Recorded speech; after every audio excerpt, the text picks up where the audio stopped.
Salut, bienvenue dans Jeu de Puissance. Aujourd'hui, on va parler des Penguins de Pittsburgh.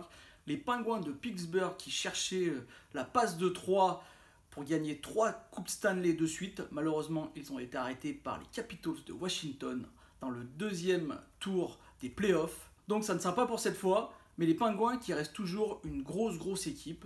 Il faut dire qu'en attaque, il n'y a pas eu de grands changements. Il y a toujours Crosby, Malkin, Kessel. Kessel, on pensait qu'il pouvait partir. Pour l'instant, il est toujours là. D'ailleurs, tout le monde se demande qui va jouer sur ce premier trio à la droite de Crosby. Beaucoup pensent à Patrick Holmqvist, à qui on peut faire confiance, qui marque pas mal de points, qui est un très bon joueur. Mais on pense aussi à Dominique Simon qui s'est entraîné cet été avec Crosby, qui a été invité à son camp d'entraînement. Donc beaucoup de personnes pensent qu'il pourrait se retrouver sur cette première ligne, surtout que Crosby est quand même quelqu'un qui bonifie pas mal les joueurs qui sont autour de lui et qu'il aime bien avoir des jeunes pour pouvoir les faire progresser.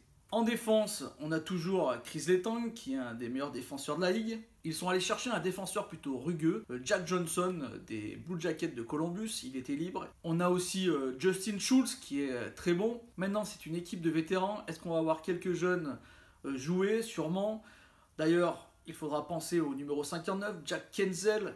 Est-ce qu'il va réussir à monter de niveau et à devenir vraiment le bon joueur que tout le monde croit qu'il peut devenir? On pensera aussi à des jeunes comme Zach Aston-Reese qui a commencé à jouer avec Pittsburgh et qui va prendre de l'importance. En défense, la nuit dernière, dans le match de pré-saison contre Columbus, on a pu voir un jeune Finlandais, Riikola, qui est vraiment pas mal. Peut-être qu'il va commencer justement avec l'équipe lors de la saison régulière. Donc tout ça se met en place. Dans les cages, on a bien sûr Matt Murray, lui aussi il est jeune.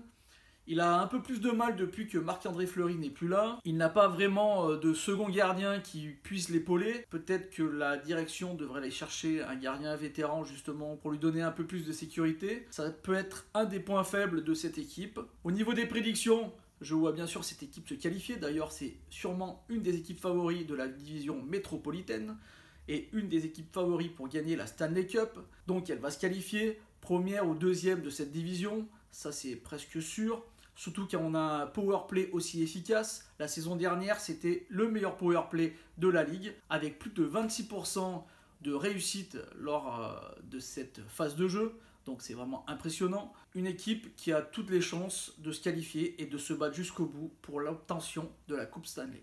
Voilà, j'espère que cette vidéo vous a plu. Si c'est le cas, n'hésitez pas à la partager. Moi, je vous dis à demain. On va parler des Sharks de San Jose. Allez, ciao!